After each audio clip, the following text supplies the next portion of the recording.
जैसे ही मोहिनी ने महल से वासु को बुलाने के लिए सिपाहियों को वापस भेजा, उसके तुरंत बाद मोहिनी ने वासु को अपने काबू में करने के लिए एक और चाल चली। मोहिनी ने बहुत जोर जोर से चिल्लाते हुए वासु को आवाज लगाई। जैसे ही वासु ने मोहिनी की आवाज सुनी, वो झील के किनारे पर आराम कर रहा था। वो जल्दी से उठ खड़ा हुआ और तुरंत ही उस ओर जाने लगा जिधर से मोहिनी के चिल्लाने की आवाज आ रही थी। वासु ने मोहिनी का नाम बुलाते हुए कहा, मोहिनी, मोहिनी, कहां हो तुम? क्या हुआ है तुम्हें? मोहिनी ने बहुत ही गहरी सांस लेते हुए वासु से कहा, वासु, जल्दी से मेरे पास आओ, वरना मैं मर जाऊंगी। और फिर कुछ ही देर में वासु उस जगह जा पहुंचा जहां से मोहिनी के चिल्लाने की आवाज आ रही थी। जैसे ही वासु मोहिनी के पास पहुंचा, वासु ने देखा कि मोहिनी को एक बहुत ही बड़े काले सांप ने जकड़ रखा था। वासु ने तुरंत मोहिनी के पास जाना शुरू किया और उसी समय उस काले सांप ने वासु की तरफ फुफकारा। वासु समझ गया था कि मोहिनी को काले सांप से छुड़ाने के लिए उसे समझदारी के साथ अपने कदम आगे बढ़ाने होंगे। वासु धीमे धीमे करके काले सांप से मोहिनी को बचाने के लिए अपने कदम आगे बढ़ाने लगा। वहीं उस काले सांप ने अपनी नजर वासु पर बनाई हुई थी। अचानक से वासु ने छलांग लगाकर काले सांप के सिर पर अपनी लात मारी और इससे पहले कि वो काला सांप खुद को संभाल पाता, वासु ने उसके सिर पर खंजर मार दिया। काला सांप तड़पने लगा और साथ ही उसकी पकड़ मोहिनी पर से ढीली होने लगी। वासु ने मोहिनी को काले सांप से छुड़ाया और फिर उसे अपने साथ कुछ दूरी पर ले गया और वहां से खड़े होकर काले सांप को मरते हुए देखने लगा। काले सांप के मरने के बाद वासु ने मोहिनी से पूछा, तुम ठीक तो हो ना मोहिनी? तुम्हें कुछ हुआ तो नहीं ना? मोहिनी ने धीमे से अपने सर को हिलाते हुए कहा, हाँ वासु, मैं इतना कहकर मोहिनी बेहोश होकर गिर गई। और तभी वासु ने मोहिनी की गर्दन पर सांप के दांतों के निशान देखे, जिससे वो समझ गया था कि मोहिनी के शरीर में सांप का विष प्रवेश कर चुका था। वासु बहुत ही घबरा गया और उसने मोहिनी को घबराई हुई आवाज में पुकारना शुरू किया। मोहिनी, जो कि नाटक कर रही थी, वो वासु को इस तरह घबराया हुआ देखकर बहुत खुश हो रही थी। मोहिनी ने अपने मन में खुश होकर कहा, तुम्हारे अंदर इस तरह मेरे लिए जुनून देखकर मुझे बहुत खुशी हो रही है वासु। मैं अपने लक्ष्य में बिल्कुल कामयाब होने वाली हूं। जहां एक तरफ वासु मोहिनी को लेकर काफी घबराया हुआ था, तो वहीं दूसरी तरफ महल में अभिनव और धर्मसेन आपस में मोहिनी को लेकर बहुत ही गंभीर चर्चा कर रहे थे। धर्मसेन ने अभिनव से कहा, अभिनव, तुम इस पर क्या विचार रखते हो? आखिर हम वासु को इस मोहिनी के चंगुल से कैसे बचाएं? कहीं ऐसा न हो कि मोहिनी वासु को पूरी तरह से अपने काबू में करके पूरे इंद्रपुरम का सत्यानाश कर दे। और साथ ही मुझसे दमयंती की यह हालत देखी नहीं जाती। दिन पर दिन वो अजीब अजीब हरकतें करते जा रही है। अभिनव ने धर्मसेन को जवाब देते हुए कहा, धर्मसेन, मेरा यह मानना है कि हमें इस मोहिनी को रंगे हाथ पकड़ना होगा, तभी जाकर कुछ उपाय निकलेगा। पर मोहिनी बहुत ही चालाक है। उसने वासु के साथ चिकनी चुपड़ी बातें करके उसे इस तरह अपनी बातों में लिया हुआ है कि वासु उसके मुंह में बिल्कुल अंधा होता जा रहा है।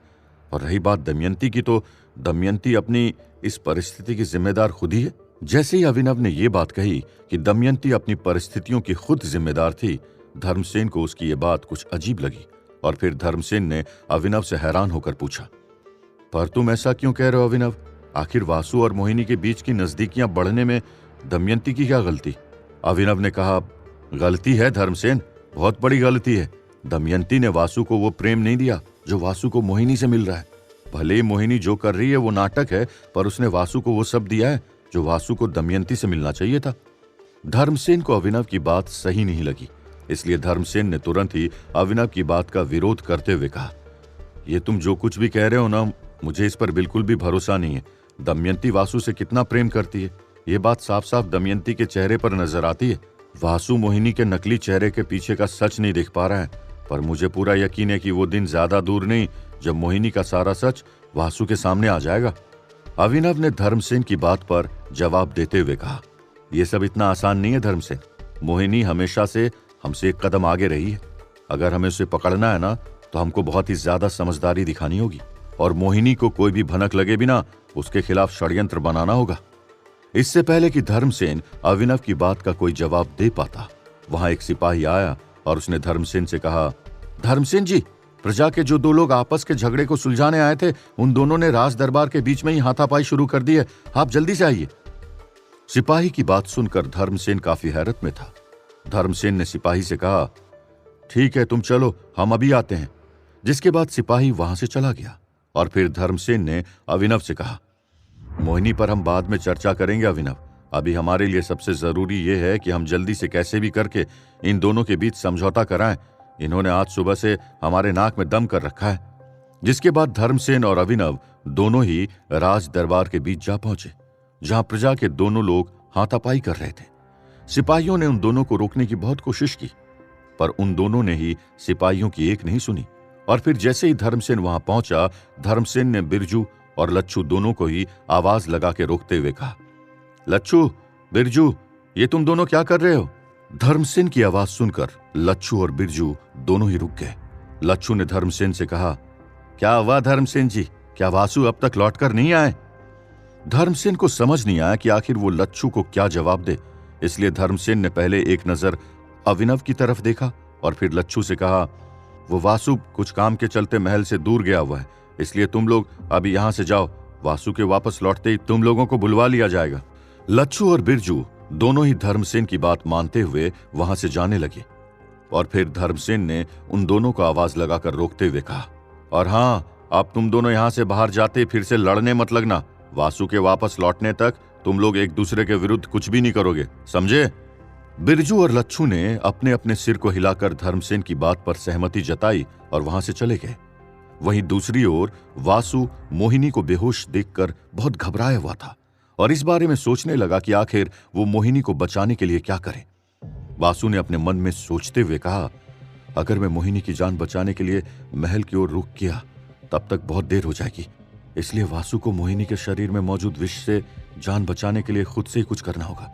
मोहिनी की हालत धीमे धीमे बहुत नाजुक होती जा रही है, शरीर भी ठंडा पड़ रहा है। ऐसा मालूम दे रहा है कि मोहिनी के शरीर में जहर बहुत ही तेजी से फैलता जा रहा। वासु ने आसपास देखा तो उसे कोई भी ऐसी जड़ी बूटी नजर नहीं आई जिससे मोहिनी की जान बचाई जा सके, इसलिए वासु और भी ज्यादा परेशान होता जा रहा था।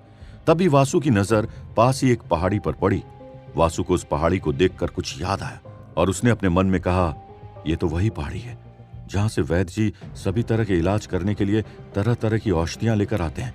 शायद वहीं जाकर मुझे मोहिनी को इस वक्त कौन सी जड़ी बूटी देनी है, ये बात पता चलेगी। जिसके बाद वासु मोहिनी को अपने कंधे पर उठाकर उस पहाड़ी की ओर ले जाने लगा। वहीं मोहिनी, जो कि इस बात से काफी खुश थी कि वासु उसकी जान बचाने के लिए कितनी मशक्कत कर रहा था, और साथ ही वासु मोहिनी की जान बचाने के लिए इतना ज्यादा परेशान हो रहा था कि वासु ये बात भूल चुका था कि उसे महल भी लौटना था। मोहिनी ने अपने मन में कहा, लगता है वासु मुझ पर पूरा लट्टू हो चुका है। इसे नहीं पता कि ये एक ऐसे खतरे को गले लगा रहा है जो इसका दम घोटकर ही दम लेगी, और इसे पता भी नहीं चलेगा कि इसका दम किसने घोटा। कुछ ही देर में वासु मोहिनी को लेकर उस पहाड़ी पर पहुंच चुका था जहां पर कई तरह की औषधियां मौजूद था। वासु ने चारों तरफ नजर फिराई, उसे वहां पर कुछ औषधियां नजर आई। वासु को औषधियों का बहुत अच्छा ज्ञान था क्योंकि वो बचपन से राजमहल के वैद्य से औषधियों के बारे में पूछता रहता था। वासु ने तुरंत वहां मौजूद औषधि को जड़ से उखाड़ा और उस औषधि को मोहिनी के मुंह में डाला। जैसे ही वो औषधि मोहिनी के शरीर में पहुंची, कुछ ही देर में मोहिनी को होश आ गया, और होश आते ही मोहिनी ने वासु को कसकर गले लगा लिया और रोने लगी। वासु ने मोहिनी को चुप कराते हुए कहा, रो मत मोहिनी, अब सब ठीक हो जाएगा, तुम खतरे से बाहर हो। मोहिनी ने वासु को फिर भी नहीं छोड़ा और वासु की बात का जवाब देते हुए कहा, मुझे समझ नहीं आ रहा वासु, मैं तुम्हारे इन एहसानों का बदला कैसे चुकाऊंगी।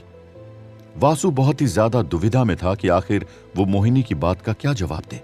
वासु ने मोहिनी के कंधे को पकड़ा और फिर मोहिनी से कहा, तुम्हें मेरे किसी भी एहसान को चुकाने की जरूरत नहीं है।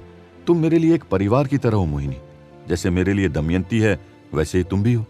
मोहिनी ये बात सुनकर बहुत खुश हो गई और मोहिनी ने वासु के हाथों को चूमते हुए कहा, यह बात सुनकर मुझे कितनी खुशी महसूस हो रही है, मैं तुम्हें बता भी नहीं सकती हूँ वासु। वासु ने मोहिनी से कहा, अब चलो मोहिनी, काफी देर हो चुकी है, हमें वापस महल की ओर लौटना चाहिए, सब लोग हमारा इंतजार कर रहे होंगे। मोहिनी ने वासु की बात पर हामी भरते हुए कहा, हाँ वासु, तुम सही कह रहे हो, ये सब मेरी वजह से हो रहा है, मैं बहुत बदकिस्मत हूँ। और वासु, महल के लोग हमें साथ देकर क्या सोचेंगे, कहीं कोई तुम्हें गलत न समझे। वासु ने मोहिनी से कहा, जिसे जो भी समझना है ना समझने दो मोहिनी, किसी के कुछ कहने से मैं तुम्हें खुद से दूर नहीं जाने दूंगा। और फिर वासु मोहिनी के संग वापस महल की ओर रवाना हो गया। जैसे ही वासु और मोहिनी महल में दाखिल हुए, वासु ने देखा कि धर्मसेन, अभिनव और दमयंती एक साथ मौजूद थे और वासु और मोहिनी की तरफ घूर कर देखे जा रहे थे। वासु ने मोहिनी को इशारे से अंदर जाने के लिए कहा। मोहिनी ने धर्मसेन, अभिनव और दमयंती की तरफ मुस्कुरा कर देखा। दमयंती गुस्से से अपने दांत पीसकर मोहिनी की ओर देखे जा रही थी। तभी वासु ने पास आकर पूछा, आखिर तुम तीन लोग हमारी ओर इस तरह से क्यों देख रहे हो? धर्मसेन ने वासु की बात का जवाब देते हुए कहा, वाह वासु, तुम तो ऐसे बर्ताव कर रहे हो जैसे तुम्हें कुछ पता ही ना हो। वासु बहुत ही हैरान होकर धर्मसेन की ओर देख रहा था। तभी दमयंती ने वासु के शरीर पर लगी मिट्टी देखकर पूछा, आखिर तुम्हारे शरीर पर यह मिट्टी क्यों लगी है और तुम इतने ज्यादा थके हुए क्यों लग रहे हो? वासु ने दमयंती, धर्मसेन और अभिनव को बताया कि आखिर मोहिनी के साथ क्या हुआ था और मोहिनी को बचाने के लिए उसे कितनी मशक्कत करनी पड़ी। वासु की बात खत्म होते ही अभिनव ने कहा, वासु, तुम बहुत बड़ी गलती कर रहे हो।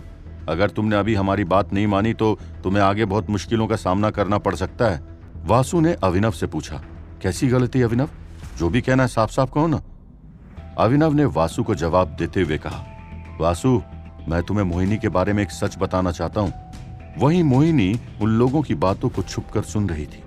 इसीलिए जैसे ही अभिनव ने अपनी बात खत्म की, मोहिनी ने सबके सामने आकर पूछा, आखिर इस बात का फैसला आज हो ही जाए कि तुम लोगों को मुझसे दिक्कत क्या है। मैं सामने मौजूद हूं, तुम लोग मुझसे जो चाहो वो सवाल पूछ सकते हो।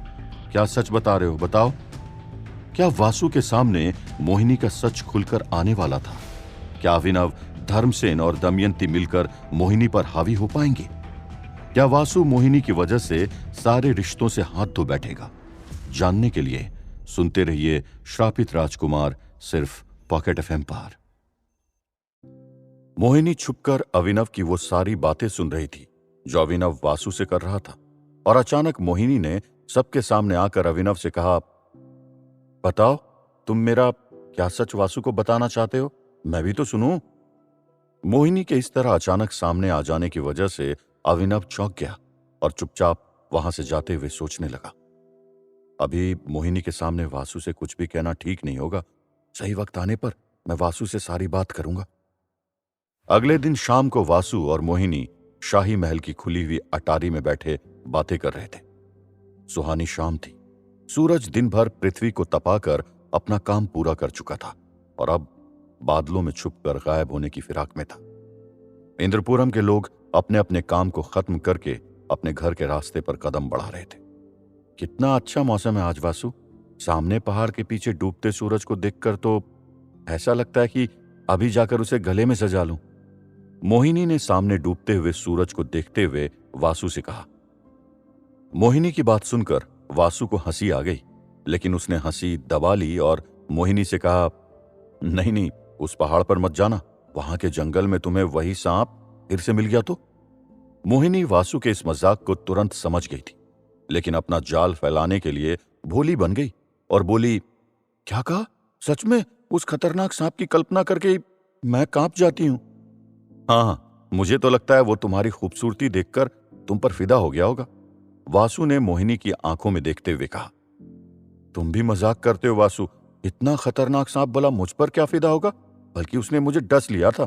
क्या होता अगर मुझे कुछ हो जाता तो? मोहिनी ने डरने का नाटक करते हुए कहा। तुम्हें क्या लगता है मैं तुम्हें इतनी आसानी से कुछ होने देता? वासु ने मोहिनी के पास आते हुए उससे प्यार से बोला और आगे कुछ कहने वाला था कि तभी धर्मसेन और अभिनव वहां आ गए। वासु, अभी अभी हमें खबर मिली है कि हमारे इंद्रपुरम साम्राज्य के अंतर्गत आने वाले गोथम और गोऊ नाम के दो राज्यों के बीच जंग छिड़ गई है। शुरू में तो इसे छोटी मोटी लड़ाई समझकर सबने नजरअंदाज कर दिया था, लेकिन अब मामला बढ़ता जा रहा है। धर्मसेन ने वासु से कहा, अगर इसी तरह से जंग बढ़ती गई तो दोनों राज्यों की अर्थव्यवस्था बर्बाद हो जाएगी और वे महामारी के शिकार हो जाएंगे। अभिनव, जो मोहिनी को देख रहा था, उसने धर्मसेन की बात खत्म होते ही आगे बोला, और तो और हमारे राज्य की सीमा दोनों राज्यों से जुड़ी होने से लड़ाई का असर सरहद पर देखने को मिल रहा है। धर्मसेन ने पूरी बात बताते हुए कहा। अभिनव और धर्मसेन की सारी बात सुनकर वासु कुछ पल शांत रह गया, फिर बोलना शुरू किया। ठीक है, एक काम करो धर्मसेन, तुम खुद जाकर वहां जंग के कारणों का पता करो और जल्द से जल्द जंग रुकवाओ। मोहिनी पीछे खड़ी ये सब सुन रही थी। जब उसे पता चला कि वासु धर्मसेन को वहां भेजेगा, तब उसे अभिनव को भी साथ में भेजने का अच्छा मौका नजर आया।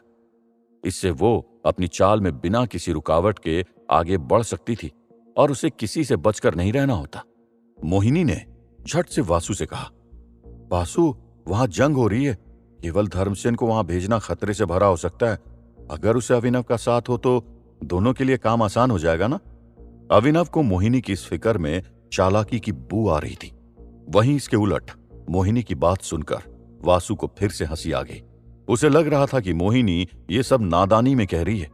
वासु ने उसे समझाते हुए कहा, अरे ऐसा कुछ नहीं होगा मोहिनी, हमारा धर्मसेन ऐसा नहीं है जैसा तुम समझ रही हो। और वैसे भी वो कौन सा अकेला जाएगा, एक खास सैनिक टुकड़ी उसके साथ जाएगी। खुश अनजाने में ही सही, लेकिन वासु ने मोहिनी की इस चाल को नाकाम कर दिया था। अंदर से तो वो जल गई थी, पर वासु के समझाने पर उसने एक झूठी मुस्कान के साथ उसकी हां में हां मिला दी। वासु के इस फैसले से अभिनव को उसके पास रहने का मौका मिल गया था। इसके साथ ही मोहिनी पर उसका शक और गहरा हो गया था। इधर जंगल में नुकीले कांटों के बीच खुद को बचाती और संभाल कर एक एक कदम रखती दमयंती और उसकी दासी या कह ले तो सहेली सुनैना आगे बढ़ रही थी। दमयंती, आप ये मुझे कहां लेकर जा रही हैं? न जाने कौन सा भूत मेरे सर पर आकर बैठ गया था कि आपके साथ आने के लिए हां कह दी। मुझे तो लगता है आज मैं यहां से वापस नहीं जा पाऊंगी। अब मेरे बूढ़े माँ बाप और जवान पति का क्या होगा? हे भगवान, आज बचा ले, चाहे उधार लेना पड़े, लेकिन शुद्ध घी के लड्डू चढ़ाऊंगी। सुनैना ने दमयंती के पीछे भागते हुए कहा। उसकी बात सुनकर दमयंती को हंसी आ गई। चलते चलते दमयंती ने सुनैना से कहा, अरे सुनैना, तुझे अपनी सखी पर इतना भी भरोसा नहीं? मैं तुझे मारने के लिए लाई हूं क्या? नहीं नहीं, ऐसी बात नहीं है। आपके लिए ऐसी जगह क्या, मैं तो नर्क में चलने के लिए भी तैयार हूं। वो तो मैं बस ऐसे ही कह रही थी, मुझे अपने लिए नहीं, घर वालों के लिए डर लगता है बस। सुनैना अपने हाथ मटकाती हुई बोली। सुनैना, अगर ज्यादा तेज आवाज करेगी तो यहां ऐसे भी पौधे हैं जो इंसानों को खाते हैं, इसलिए चुपचाप मेरे पीछे पीछे चलती रहो। दमयंती ने सुनैना के मजे लेते हुए कहा। क्या कहा? दमयंती की बात सुनकर सुनैना को पसीना आ गया। वो कुछ कदम तो शांति से चली, लेकिन फिर खुद को रोक नहीं पाई और फिर से बड़बड़ाना शुरू कर दिया। अरे दमयंती, अब मुझसे और चुप नहीं बैठा जा रहा। आखिर मैं भी इंसान हूं, डर तो मुझे भी लगता है ना। इतने खतरनाक पौधों के बीच मुझे तो समझ नहीं आ रहा है। इससे पहले सुनैना कुछ और कहती, आगे चल रही दमयंती ने अपने कदम रोक लिए और सामने से हटकर सुनैना को कुछ दिखाया, जिससे उसकी आंखें फटी रह गई। वाह, ये तो बहुत आकर्षक है। असल में ये कंचन जैसा साफ पानी से भरा हुआ एक आकर्षक तालाब था, जो खतरनाक जगह के बीच में बना हुआ था। इस जगह के बारे में बहुत ही कम लोगों को पता था, जिसमें दमयंती एक थी। ये तो स्वर्ग जैसा दिख रहा है। क्या हम सच में जिंदा हैं? क्या ये सब असली है? सुनैना ने तालाब को देखते हुए कहा। सुनैना अभी भी इस सुंदर तालाब को देखकर यकीन नहीं कर पा रही थी। सुनैना अपनी बात खत्म भी न कर पाई थी कि तभी दमयंती ने उसके ऊपर तालाब का पानी उछालते हुए कहा, खुद आकर देख लो। हे प्रभु, बस कीजिए दमयंती, रुकिए, मैं भी आपको नहीं छोड़ूंगी, लीजिए और लीजिए। सुनैना भी दमयंती के ऊपर पानी उछालते हुए बोली। तू यहीं रुक, मैं अभी आई। ये कहकर दमयंती ने एक लंबी सांस ली और पानी के अंदर गोता लगा दिया। दमयंती, दमयंती। दमयंती को गए कुछ पल बीत चुके थे, इसलिए सुनैना ने उसे आवाज देना शुरू किया, लेकिन दमयंती का कुछ पता न था। अचानक सुनैना के पैरों के नीचे उसे किसी के होने का एहसास हुआ और दमयंती एकदम पानी में से उसके सामने निकल आई। हे प्रभु, आज आप मेरी जान लेकर ही रहेंगी। वैसे नीचे इतनी देर तक क्या कर रही थी आप? सुनैना ने दमयंती को देखते हुए कहा। ये देख। इतना कहकर दमयंती ने सुनैना के सामने अपनी मुट्ठी ले जाकर खोल दी, जिसमें सितारों के आकार और अलग अलग रंग के सुंदर रत्न थे, जो हल्के हल्के चमक रहे थे। अरे वाह, इतने सुंदर रत्न! ऐसे रत्न तो मैंने अपने जीवन में कभी नहीं देखे। सुनैना ने जो कहा था वो सही था। असल में दमयंती इस वक्त जो रत्न अपने कोमल हाथों में पकड़े हुई थी, वो कोई मामूली रत्न नहीं थे। वो जंगल के खतरनाक कांटों और शिकारी पौधों के बीच बने तालाब में ही पाए जाते थे। देखने में ये इतने आकर्षक लगते थे कि हीरा भी उसके सामने फीका पड़ जाए। इसलिए शौकीन लोग हमेशा इसकी तलाश में रहते थे। उस एक रत्न के लिए वो बड़ी से बड़ी कीमत चुकाने को तैयार थे। कुछ देर तक उसे हैरान आंखों से देखने के बाद सुनैना ने दमयंती से पूछा, दमयंती, मुझे एक बात समझ नहीं आई। मैंने आपको कभी महंगी और कीमती वस्तु पहने नहीं देखा, फिर इतनी खतरनाक जगह आकर इन रत्नों को इकट्ठा करने का मतलब क्या है? सुनैना की ये बात सुनकर अचानक दमयंती के होंठों पर मुस्कान छा गई। वो झट से बोली, अरे मैं भी कितनी बड़ी मूर्ख हूं। आपके इन लाल होते गालों ने मुझसे सब कह दिया है। अब आपको कुछ भी कहने की जरूरत नहीं है।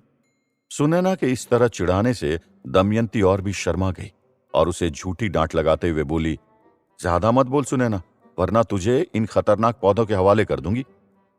हाँ हाँ, अब हमें तो पौधों के हवाले कर देंगी, लेकिन आप जो अपना दिल महाराज वासु के हवाले कर चुकी हैं, उसका क्या? मगर ये तोहफा देते वक्त मेरी बात भी उन्हें जरूर बताना कि कैसे जान पर खेलकर मैं आपके साथ आई थी। सुनैना ने दमयंती के और मजे लेते हुए कहा, छुप कर बदमाश कहीं की, चल अब जल्दी से महल वापस चलना है, वरना हम सच में इन पौधों का शिकार बन जाएंगे। दमयंती ने इन रत्नों को अपने पास रखते हुए कहा। जब वासु मणि की तलाश में निकला था, तभी से दमयंती लगातार उसका इंतजार कर रही थी। आखिरकार वासु मणि लेकर वापस आ गया और दमयंती का इंतजार खत्म हो गया था। लेकिन इस बार वो अपने साथ मोहिनी को भी ले आया था, और जब से वासु महल वापस आया था, तभी से वो अपने साथ आई मोहिनी के पास ज्यादा समय बिता रहा था और दमयंती दूर से उसे देखती रहती थी। लेकिन दमयंती ने वासु के लिए अपने हाथों से एक मुकुट तैयार करने का फैसला किया, जिसमें वो खुद एक एक चीज चुनकर लगाना चाहती थी। इसी के चलते वो ये सुंदर रत्न लेने आई थी। रात का वक्त था और दमयंती का वासु के लिए बनाया गया मुकुट लगभग तैयार हो चुका था। उसने अंदर की तरफ वासु का नाम भी उकेरा था। वो उसे लेकर अपने बिस्तर पर लेट गई और प्यार से वासु के नाम को छूकर बहुत देर तक उसे महसूस करती रही। वासु के ख्यालों में कोई कब उसकी आंख लग गई, उसे पता ही नहीं चला। अगले दिन सुबह दमयंती ने आंख खुलते ही उस मुकुट को देखा और मुस्कुराती हुई नहाने निकल गई। यहां वासु मोहिनी को भाला चलाना सिखा रहा था। भाला उठाते हुए वासु बोला, भाले को हमेशा बीच से थोड़ा सा आगे पकड़ा जाता है, और याद रहे, उसके वजन के हिसाब से उसका संतुलन बनाए रखने से निशाना एकदम सही जगह लगता है। देखो, इस तरह। यह कहते कहते वासु ने सामने रखे एक बड़े से तरबूज से भाले को आर पार कर दिया। वाह वासु, तुम्हारा निशाना एकदम सटीक है और ताकत भी इतनी कि दुश्मन को एक बार में खत्म कर दे। मोहिनी ने वासु की तारीफ करते हुए कहा। हाँ, लेकिन अभी भी मुझे अपने निशाने पर काम करना है। लो, तुम कोशिश करो। वासु दूसरा भाला मोहिनी को पकड़ाते हुए बोला। मोहिनी ने भाला लेकर निशाना लगाना शुरू किया। तब तक वासु पीछे रखे पानी के घड़े की तरफ बढ़ गया। यहां दमयंती का मुकुट तैयार था और वो बिना किसी को बताए ये मुकुट खुद अपने हाथों से वासु को देना चाहती थी। वो अपने कमरे से निकलकर यहां वहां वासु को ढूंढने लगी। आखिर उसे वो अभ्यास के मैदान के बाहर पानी पीता दिखाई दे गया। उसे देखते ही वो बिना देर किए उसकी ओर बढ़ गई। यहां हाथ में भाला पकड़े हुए मोहिनी को दूर से आती दमयंती नजर आई। मोहिनी ने देखा दमयंती कोई चीज लेकर सीधा वासु की तरफ बढ़ रही थी। उसने भाले को सामने फेंका और वासु की तरफ बढ़ गई, लेकिन उससे पहले ही दमयंती वासु के पास पहुंच गई। वासु, दमयंती ने वासु को आवाज दी। हां बोलो दमयंती, वासु दमयंती को देखते हुए बोला। वो मैं तुम्हें। दमयंती ने इससे पहले ऐसा कुछ कभी किया न था, इसलिए उसे घबराहट हो रही थी। लेकिन वो दम बांधकर अपने पीछे छुपाए हुए मुकुट को सामने लाई कि तभी मोहिनी की चीख सुन वासु पलट गया। आई, आई, मेरा पैर! मोहिनी गिरने वाली थी कि तभी वासु ने दौड़कर उसे संभाल लिया। क्या हुआ मोहिनी, तुम ठीक तो? वासु ने उसे संभालते हुए कहा। हाँ, वो मैं पीछे मुड़ी कि तभी न जाने पैर के नीचे कुछ आने से पैर मुड़ गया। मोहिनी दर्द से कहराते हुए कहती हुई बोली। कोई बात नहीं है, मैं तुम्हें तुम्हारे कक्ष तक छोड़ देता हूं। इतना कहकर वासु ने मोहिनी को दमयंती के सामने ही गोद में उठा लिया। सामने खड़ी दमयंती किसी मूर्ति की तरह ये सब देख रही थी। जैसे ही उसकी नजर मोहिनी पर गई, उसने देखा मोहिनी के चेहरे पर एक शातिर मुस्कान थी, जैसे उसने कोई जीत हासिल कर ली हो। दमयंती मोहिनी के नकली दर्द के पीछे छुपी चालाकी पहचान गई थी। ये मोहिनी का बस एक नाटक था। लेकिन उसे कुछ भी कहने का मौका नहीं मिला। माफ करना दमयंती, हम बाद में बात करते हैं। मोहिनी को चोट आई है, इसलिए इलाज जरूरी है। इतना कहकर वासु दमयंती के सामने ही मोहिनी को गोद में लेकर निकल गया। दमयंती ने इतनी मेहनत से जो मुकुट बनाया था वो उसे सर नीचे किए देखती रह गई और कुछ दर्द भरे आंसू की बूंदें मुकुट पर गिरकर वासु के नाम को गीला कर गई। क्या मोहिनी यूं ही बढ़ाती रहेगी वासु और दमयंती की दूरियां? दमयंती कैसे बचाएगी अपने प्यार वासु को मोहिनी के जाल से? आपको क्या लगता है, क्या होंगे इन सभी सवालों के जवाब? आपके लिए इन सभी जवाबों को लेकर हाजिर होंगे हम श्रापित राजकुमार के अगले एपिसोड में, सिर्फ और सिर्फ पॉकेट एफएम पर। वासु को धर्मसेन से इंद्रपुरम साम्राज्य में बसे 2 छोटे राज्यों में हो रही जंग के बारे में पता चला। यहां दमयंती वासु को खुश करने के लिए खतरनाक जंगल में रत्न लेने गई और उसे मुकुट में सजाकर वासु को देने वाली होती थी, लेकिन मोहिनी ने अपनी चाल से उसकी सारी मेहनत पर पानी फेर दिया था। दूसरी ओर खुले आसमान के नीचे तलवारों और धमाकों की आवाज से दौ राज्य और गोथम राज्य के मैदान गूंज रहे थे। लोग अपनी अपनी शक्तियां एक दूसरे के ऊपर फेंकते और जिनके पास शक्ति नहीं थी वो भाले और तलवार से लड़ रहे थे। आलम यह था, किसानी करके शांत जीवन जीने वाले लोग एक दूसरे की जान के दुश्मन बन गए थे। अरे न जाने कब तक यूं ही लड़ाई चलती रहेगी। मुझे तो अब ऐसा लग रहा है जैसे हमारे राज्य का सर्वनाश हो ही जाएगा। तो तुम क्या सोच रहे हो कि मैं इस लड़ाई से खुश हूं? अरे अच्छे भले किसानी कर रहे थे, सब सुख से जीवन बिता रहे थे, लेकिन ना जाने मेरे गोथम और तुम्हारे गौ राज्य को किस मनहूस की नजर लग गई। ये जंग शुरू हो गई।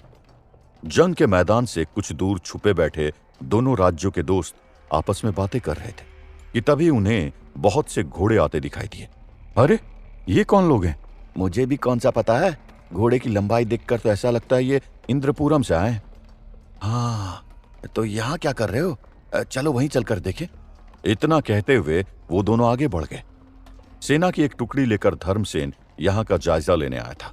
आते ही धर्मसेन के एक सिपाही ने दो और गोथम राज्य के आपस में लड़ रहे लोगों को रोकते हुए कहा, रुक जाइए, रुक जाइए। इंद्रपुरम राज्य के राजकुमार वासु के सलाहकार और मित्र आपसे बात करने आए हैं। एक साथ इतने सैनिक और घोड़ों को देखकर लोगों ने आपस में लड़ना रोक दिया। देखिए, मुझे नहीं पता कि आप दोनों राज्यों के लोग कैसे एक दूसरे के दुश्मन बन गए, लेकिन मैं ये अच्छी तरह से जानता हूं कि इस जंग से किसी को कुछ मिलने वाला नहीं है, बल्कि आप अपनी शांति, संसाधन और दिल के करीब बसे लोगों को खो देंगे। इसलिए मैं आपसे गुजारिश करता हूं कि आपस में सुलह करके मामले को खत्म कर दीजिए। धर्मसेन ने बिना ये जाने कि हुआ क्या था सीधा बोलना शुरू कर दिया, लेकिन उसकी बात का लोगों पर कोई असर नहीं पड़ा, क्योंकि दोनों राज्यों के बड़े बूढ़े उन्हें शुरू से ही यही ज्ञान दे रहे थे। बल्कि वो धर्मसेन की बात सुनकर एक दूसरे पर आरोप थोपने लगे। अरे हम तो सब कुछ शांति से ही कर रहे थे, लेकिन अगर कोई हमारे भगवान को नुकसान पहुंचाएगा तो हम भी उसे जड़ से नष्ट कर देंगे। दो राज्य के एक आदमी ने अपने हाथ में तलवार लिए हुए कहा, हाँ, अगर जरा भी बुद्धि होती ना तो ये पता होता कि भगवान लोगों को जीवन देता है, न कि किसी के प्राण ही ले ले। दो राज्य के आदमी की बात सुनकर गोथम राज्य का आदमी भी उसे जवाब देते हुए बोला, खबरदार, अब एक भी शब्द हमारे भगवान के बारे में बोला तो, और अगर उस बच्ची की जान गई है ना तो जरूर उसका इतना ही जीवन होगा। इसका मतलब ये नहीं कि वो बुजुर्ग महिला श्राप दे दे। एक की बात खत्म नहीं हो पाई थी कि दूसरा फिर बोल उठा, श्राप दिया तो अच्छा ही किया ना, कम से कम किसी और की जान तो न ले पाएगा वो राक्षस। बहस और बढ़ती इससे पहले ही धर्मसेन ने सभी को रोकते हुए कहा, बस कीजिए आप लोग। मुझे समझ नहीं आ रहा इतनी नफरत क्यों भर गई सभी में। मुझे विस्तार से कारण बताइए कि बात क्या हुई। धर्मसेन की बात सुनकर गोथम के एक आदमी ने दो के लोगों का मजाक उड़ाते हुए कहा, अरे कुछ नहीं सरकार, वो दो राज्य के बरगद के पेड़ का हमारे राज्य की एक दादी ने काम तमाम कर दिया। इतना सुनते ही दो राज्य के लोगों का खून खौल गया और उनमें से एक ने आग के गोले की शक्ति गोथम राज्य के लोगों की तरफ चला दी। अरे मारो इन्हें, हाँ, इन गोथम राज्य के लोगों को मार दो। अपने लोगों पर हमला होते देख गोथम राज्य के लोग ने भी दो राज्य पर हमला कर दिया और इसी तरह लड़ाई फिर से शुरू हो गई। जहां धर्मसेन ने यह पूरी बात पूछे बगैर ही दोनों पक्षों के लोगों को समझाना शुरू कर दिया था, फिर से लड़ाई शुरू होने के बाद धर्मसेन ने लड़ाई रोकने की बहुत कोशिश की, लेकिन किसी ने धर्मसेन की बात नहीं सुनी। सरकार, बुरा न माने तो हम आपसे कुछ कह सकते हैं। लड़ाई से दूर बैठे दोनों दोस्तों में से एक ने धर्मसेन से कहा, हाँ हाँ, हम हुजूर को बताएंगे ना इस जंग की असली वजह क्या है, असल में हुआ क्या। पहले आदमी की बात खत्म होते ही दूसरा बोला। दोनों राज्यों के दोस्त जो दूर से ही बैठकर लड़ाई देख रहे थे, उन्होंने धर्मसेन को सारी कहानी बताई। असल में दो और गोथम दोनों एक दूसरे से जुड़े हुए राज्य हैं। एक दिन गोथम राज्य की एक बच्ची खेलते खेलते दो राज्य के प्राचीन बरगद के पेड़ के नीचे पहुंच गई थी। तभी वहां आंधी आई और उस बरगद की डाल टूटकर खेलती बच्ची पर जा गिरी, जिससे बच्ची की जान चली गई। ये देख गोथम राज्य की निवासी और उस बच्ची की दादी ने गुस्से में दो राज्य के प्राचीन बरगद के पेड़ को श्राप दे दिया कि वो धीरे धीरे सूखकर पूरी तरह से खत्म हो जाएगा। जिस प्राचीन बरगद को दादी ने गुस्से में श्राप दिया था, दो राज्य के लोग उसे भगवान समान पूछते थे। अपने देवता के साथ यह अनर्थ होता देख दो राज्य के लोग भड़क उठे और यहीं से दोनों राज्य एक दूसरे के जानी दुश्मन बन बैठे। ये सब सुनकर धर्मसेन हैरान था, लेकिन सच्चाई जानने में देर हो गई थी। अब धर्मसेन चाहकर भी अभी ये लड़ाई नहीं रोक सकता था, इसलिए उसे यूं ही वापस लौटना पड़ा। यहां एक कमरे में बैठा वासु मणि के बारे में जानकारी जुटाने के लिए कुछ किताबें देख रहा था कि तभी वहां मोहिनी आकर उसके सामने बैठ गई और हाथ में लिए गुलाब की एक पत्ती वासु की ओर फेंकने लगी। जैसे ही वासु ने सर उठाकर उसकी तरफ देखा, वो चुपचाप बैठ गई। कुछ पल यूं ही देखकर वासु फिर से किताब देखने लगा। मोहिनी खड़ी होकर पीछे से उसके बालों से खेलने लगी। तभी उसकी नजर वासु की किताब पर पड़ी।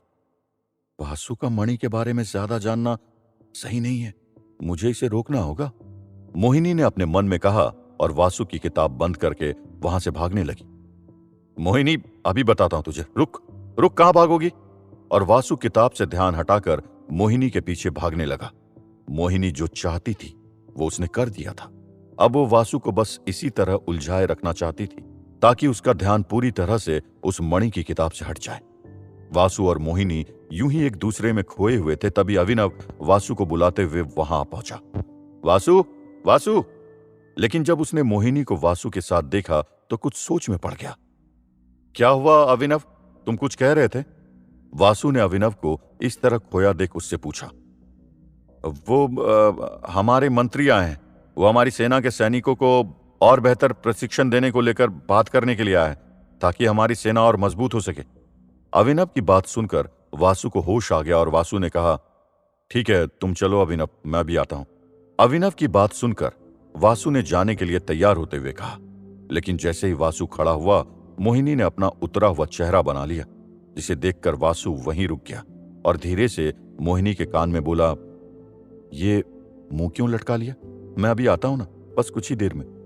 लेकिन मोहिनी ने वासु की बात का कोई जवाब नहीं दिया, बल्कि अपना चेहरा और बिगाड़ लिया। आखिर वासु को मोहिनी की जिद के आगे हार माननी पड़ी।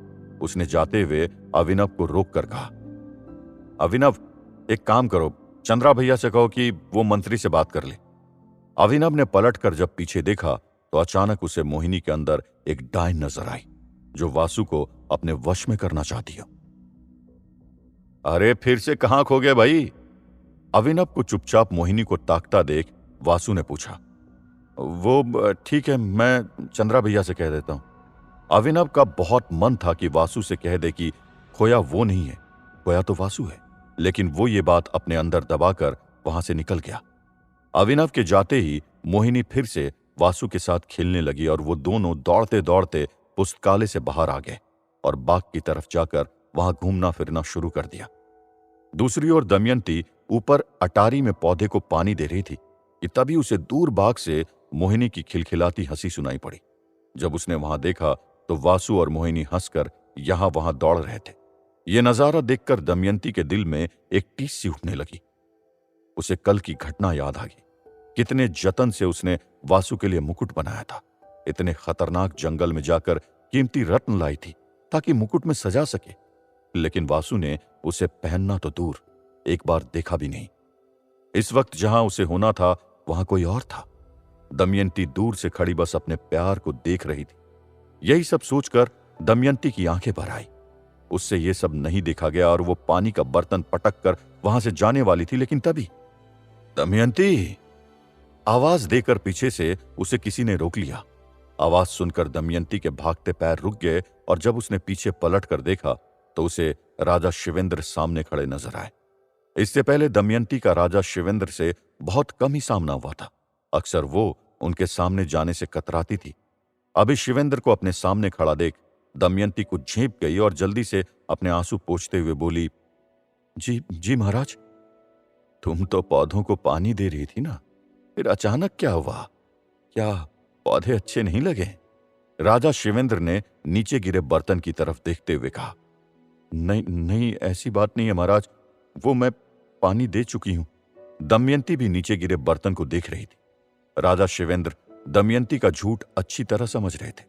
कुछ पल शांत रहने के बाद शिवेंद्र ने नीचे गिरा हुआ पानी का बर्तन उठाया और बोले, पता है, एक पौधे की सुंदरता देखकर उस पर न जाने कितने ही किस्म के सुंदर पक्षी आते हैं। वो उसकी डाली पर बैठते हैं, हिलते हैं, उसके फल खाते हैं और अपना मतलब पूरा करके फुर्र से उड़ जाते हैं। लेकिन उसके साथ जो हमेशा रहती है वो होती है जमीन के अंदर वाली जड़, जो उस पेड़ को मजबूती देती है, ताकत देती है। उसी की वजह से वो दुनिया में अपनी सुंदरता का दिखावा कर पाता है।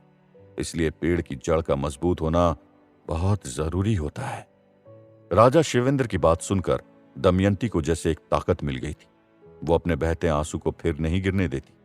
शिवेंद्र ने आगे कहा, देखो बेटा, मोहिनी बहुत अच्छी और रूपवान हो सकती है, वो काम में भी बहुत निपुण होगी, लेकिन मुझे अंदर से लगता है वो वासु के लिए सही नहीं है।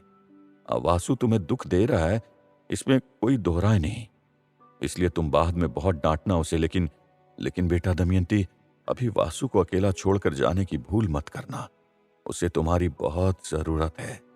इतना कहकर शिवेंद्र वहां से निकल गए। वासु का इस तरह मोहिनी के साथ रहना दमयंती को बुरा तो सच में लगा था, और अभी वासु और मोहिनी को फिर से साथ में देखकर तो दमयंती की जान ही सूख गई थी। लेकिन शिवेंद्र भी बिल्कुल सही वक्त पर आए थे और उनके समझाने से दमयंती का खोया हुआ विश्वास कुछ तो वापस आ गया था। अचानक दमयंती को याद आया कि जब वो वासु को कल मुकुट देने वाली थी, ठीक उसी वक्त मोहिनी चीखी थी, क्योंकि उसके पैर में चोट आई थी। बाद में दमयंती ने उसे मुस्कुराते हुए भी देखा था। इसका मतलब अगर मोहिनी को पैर में मोच आई थी तो वो आज दौड़ कैसे रही थी? अब दमयंती को कुछ कुछ समझ आने लगा था। उसे एहसास हुआ कि वासु को मोहिनी फंसाती जा रही थी और अब वासु को किसी भी तरह मोहिनी के झांसे से बाहर लाना होगा, क्योंकि वासु को बिना पता चले मोहिनी उसके पास किसी ऐसे इंसान को नहीं आने दे रही थी जो वासु का करीबी हो और कुछ हो जाने पर उसकी किसी भी तरह से मदद कर सके। जहां एक तरफ दमयंती को मोहिनी पर शक हो चुका था, वहीं अपने सिंहासन पर बैठा नाग अश्विन के अंदर बेचैनी भरी हुई थी और वो मणि के लिए जैसे तड़प रहा था। मुझे तो लगता है मैंने यज्ञ में कहीं कोई गलती तो नहीं कर दी जो ये मोहिनी जैसी कमजोर लड़की प्रकट हो गई। इससे अच्छा तो मैं किसी जानवर को मणि लाने भेज देता तो वो भी ले आता। मोहिनी वहां रंगरलिया कर रही है। बस बहुत हुआ, मुझे उस नमूने चंद्रा से बात करनी होगी जिसको मैंने अपने वश में किया था। चंद्रा, जो अभी अभी सैर करने निकला था, अचानक उसके सर में बहुत तेज दर्द होने लगा। वो भागकर एक कोने में गया और अपना सर झुकाकर वहीं बैठ गया। तभी उसके दिमाग में एक भारी सी आवाज गूंजी, तुम लोग क्या कर रहे हो? मणि के इतने पास होते हुए भी तुम इसे पा नहीं पा रहे। किसी भी तरह जल्द से जल्द वो मणि चाहिए, वरना तुम दोनों का गला काटकर अपनी बेचैनी दूर करूंगा। याद रहे, मोहिनी को मेरा ये संदेश देकर आगाह कर दो और मुझे वो मणि किसी भी हालत में ला कर दो। नाग अश्विन की इस आवाज से चंद्रा का पूरा शरीर जैसे हिल गया था और उसका सर फटा जा रहा था। न वो चिल्ला सकता था और न ही किसी से कुछ कह सकता था। मणि के लालच में नाग अश्विन ने एक भाई को ही भाई के खिलाफ कर दिया था और चंद्रा बिना किसी सुध के ऐसा काम करने जा रहा था जिससे उसके भाई वासु का न जाने कितना नुकसान हो सकता था। लेकिन चंद्रा चाहकर भी इस जाल से बाहर नहीं आ सकता था। असल में जितनी मदद और अपनों के साथ की जरूरत इस वक्त वासु को थी, कहीं न कहीं उतनी ही मदद की जरूरत चंद्रा को भी थी। क्या मोहिनी के जाल में इसी तरह फंसता जाएगा वासु? कैसे निकालेगी वासु को दमयंती मोहिनी के जाल से? क्या होगा अब चंद्रा का अगला कदम? आपको क्या लगता है, क्या होंगे इन सभी सवालों के जवाब? आपके लिए इन सभी जवाबों को लेकर हाजिर होंगे हम श्रापित राजकुमार के अगले एपिसोड में, सिर्फ और सिर्फ पॉकेट एफएम पर। गौतम और दो राज्य की जंग शांत कराने गया धर्मसेन अपने काम में विफल हो गया और उसे वापस लौटना पड़ा।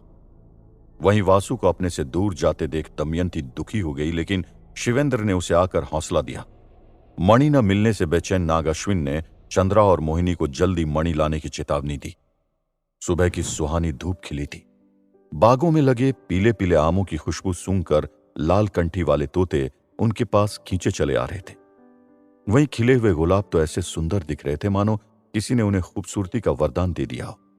अभ्यास के मैदान में एक तरफ कुछ लोग तलवार लिए खड़े थे तो एक तरफ तीर कमान कुछ दूर पर मोहिनी बैठी थी। वहीं वासु एक सैनिक के साथ तलवारबाजी का अभ्यास कर रहा था। एक नहीं, 2 तलवार साथ में लो और तेजी बढ़ा दो, वासु ने सैनिक से कहा और फिर से अभ्यास शुरू कर दिया।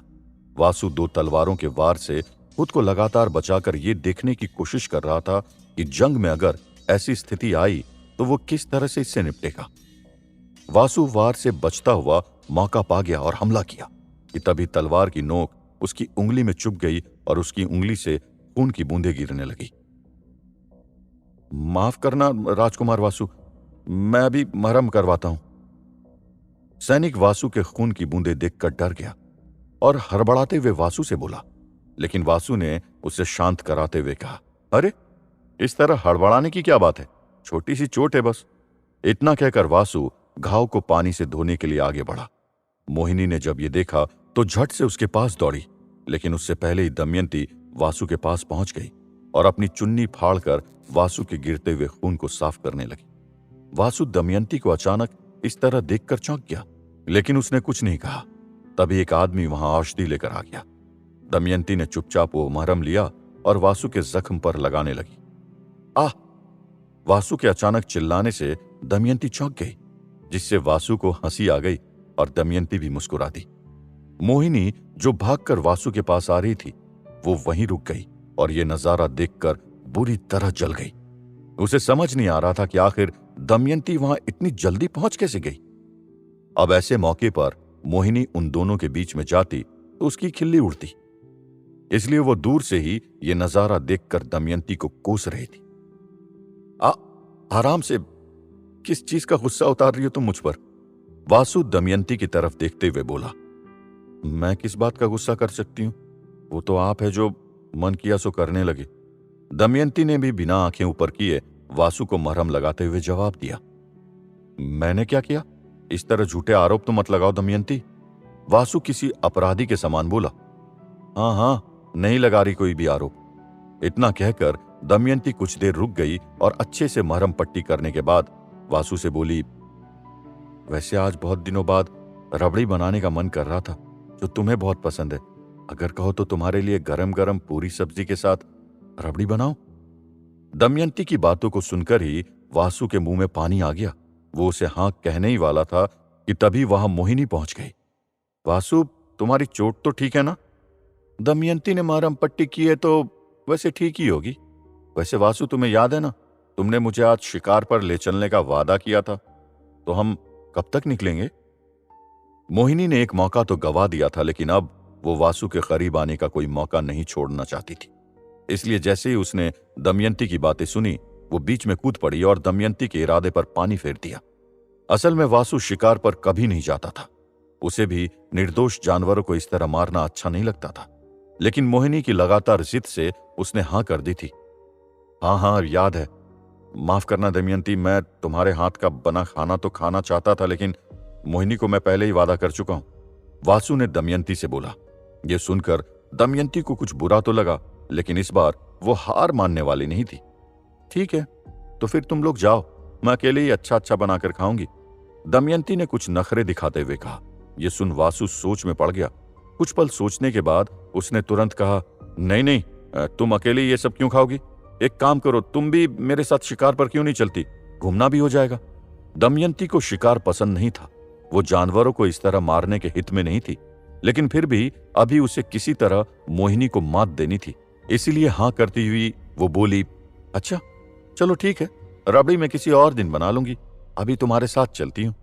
हाँ, मैं शिकार पर चलने के लिए तैयारी करता हूं, तब तुम भी साथ चलने के लिए तैयार हो जाओ। इतना कहकर वासु वहां से निकल गया। मोहिनी ने यह सोचकर इस चाल को चला था कि वो फिर से दमयंती को मात दे देगी, लेकिन दमयंती ने शिकार पर साथ चलने के लिए हां कहकर उसे विफल कर दिया और मोहिनी जलती आंखों से दमयंती की तरफ देखती रह गई। दमयंती मोहिनी को एक प्यारी सी मुस्कान देकर वहां से निकल गई। घने जंगल के बीच वासु, दमयंती और मोहिनी एक ही रथ पर अपने आदमियों के साथ शिकार ढूंढ रहे थे। दमयंती को जानवर से प्यार था और वो किसी को मरते नहीं देख सकती थी, लेकिन मोहिनी को चित्त करने के लिए वो यहां वासु के साथ आ गई थी। काफी देर तक जंगल में यहां वहां घूमते रहने के बाद भी कोई शिकार नहीं मिलने से वासु ने कहा, लगता है आज सारे जानवर छुट्टी पर गए, कोई दिख ही नहीं रहा। दमयंती की हालत देखकर मोहिनी समझ गई थी कि उसे शिकार पसंद नहीं, इसलिए वो चाहती थी कि वासु उसी के सामने शिकार करे। वासु को समझाते हुए मोहिनी ने कहा, अभी हम चले कितना है वासु? मुझे तो लगता है हमें रथ से उतरकर घोड़े पर बैठकर जंगल में आगे बढ़ना चाहिए, क्योंकि रथ की गति धीमी है। वासु को भी इस तरह लौटना अच्छा नहीं लग रहा था, इसलिए उसने भी हां कर दी। वासु अपने रथ पर से उतरते हुए बोला, दमयंती, तुम चाहो तो इसी रथ पर रह सकती हो और हमारे पीछे पीछे अपना रथ ले आना।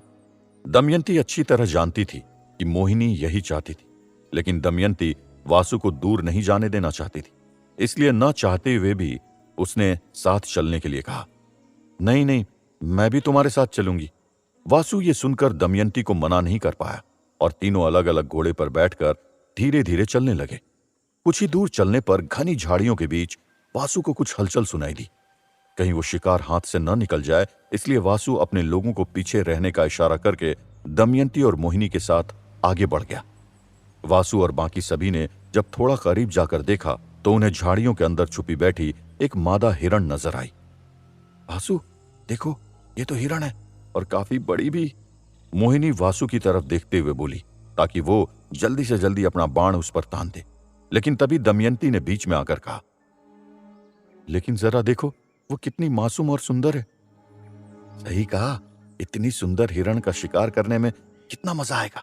वासु, लगाओ निशाना, वरना कहीं उसे आहट मिल गई तो यह भी हाथ से निकल जाएगी। मोहिनी का शक सही निकला। दमयंती हिरण का शिकार होते नहीं देखना चाहती थी, इसलिए मोहिनी शिकार करने के लिए बल देती हुई बोली। मोहिनी की बात सुनकर वासु ने तुरंत अपने बाण को धनुष पर चढ़ाकर उस हिरण की तरफ निशाना साधा। तभी दमयंती ने यह देखकर वासु को रोकते हुए कहा, रुक जाओ वासु, ध्यान से देखो, मुझे लगता है वो हिरण बच्चा जनने वाली है। ऐसे में उसका शिकार करना हमें शोभा नहीं देता। दमयंती की बात सुनकर वासु भी हैरान रह गया और जब उसने ध्यान से देखा तो सच में उसे मादा हिरण गर्भवती नजर आई। यह देखकर वासु ने अपना धनुष नीचे कर लिया, लेकिन बाजू में खड़ी मोहिनी यह मौका कैसे हाथ से जाने देती।